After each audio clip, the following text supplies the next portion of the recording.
London বারা of tower হ্যামলেটের যারা cabinet সদস্য হয়েছেন তাদের কে কোনো পজিশন পেয়েছেন তা ঘোষণা করেছেন টাওয়ার হ্যামলেটের চতুর্থবারের মতো নির্বাচিত নির্বাহী মেয়র লুৎফর রহমান।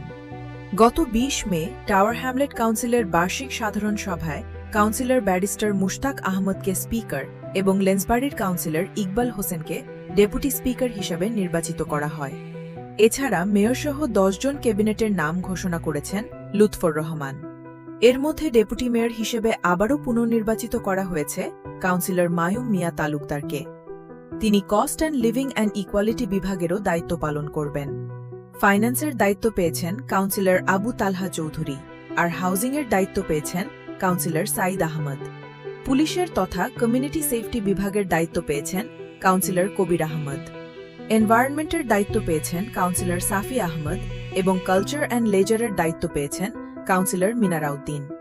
এছাড়া হেলথ অ্যান্ড সোশ্যাল কেয়ারের দায়িত্ব পেয়েছেন কাউন্সিলর সাবিনা আক্তার।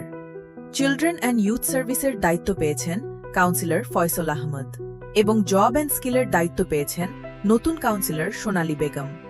নির্বাহী মেয়র লুৎফর রহমান এ নিয়ে টাওয়ার হ্যামলেট কাউন্সিলের ১০ জন ক্যাবিনেট মেম্বার পূর্ণ করলেন।